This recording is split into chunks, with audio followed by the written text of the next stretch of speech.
Barkley Marathons just started today, and I also just found out about them today, and I want to talk about them. So this marathon was started by these two guys named Gary Cantrell and Carl Henn. However, you probably know them by their nicknames Lazarus Lake and Raw Dog.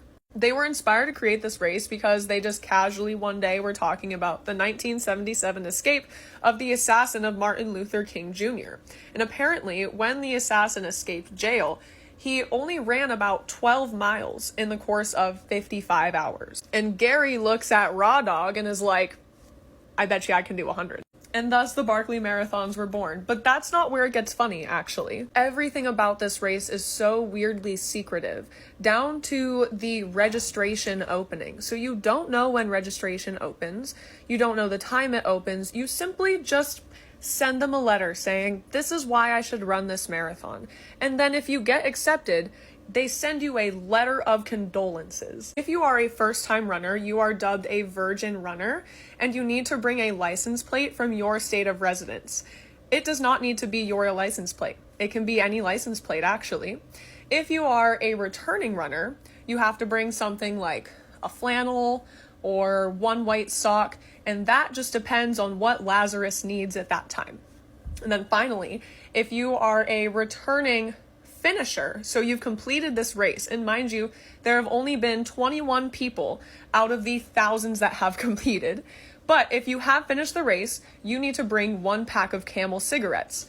Why, you may ask? This is because there is no official start time to the race. The start time is signaled by Laz lighting his first Camel cigarette of the day. So when you get to this race, you are given a bib number, and every bib number is an odd number, and that will come into play later. However, the funniest thing is that if you are given bib number 1, it means you are the least likely to compete the race. They just judge you right off the bat, and they call you the human sacrifice. So the entire course is a loop, and it changes every single year, and this loop is entirely unmarked. You are only allowed to study a map prior to the race and take notes on it. And the only thing that you can do on the day of the race is use your notes. You are not allowed to have a map, not allowed to use GPS or your phone at all. Along the path, there are books laid out, and you have to tear a page off of every book to show that you made that entire correct loop.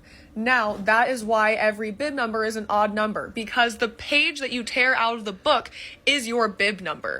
Because this is a 100-mile race, you have to go around the 20-mile loop 5 times. So every time you go around, you get a new bib number so that you are able to tear that new page out of the book. An hour before the race is scheduled to start, which it's not scheduled to start at any time, as you remember, they blow a conch shell just to let you know, hey, it's about to start. And once it starts, you only have 60 hours to complete it. There was actually a finisher who finished 6 seconds after the 60-hour mark, and they didn't count it. And you want to know what Lazarus Lake said? He said, it's meaningless, that run. If you decide to tap out of the race, they will play taps, the bugle call, until you get back to the start line. So you could be hearing taps for 20 miles straight. And if you don't know what that one is, it's the one that goes do do do do do do. Like do. So today, the 2024 Barkley Marathons just started. We have like 50 hours left to go, and I'm actually going to be following this one.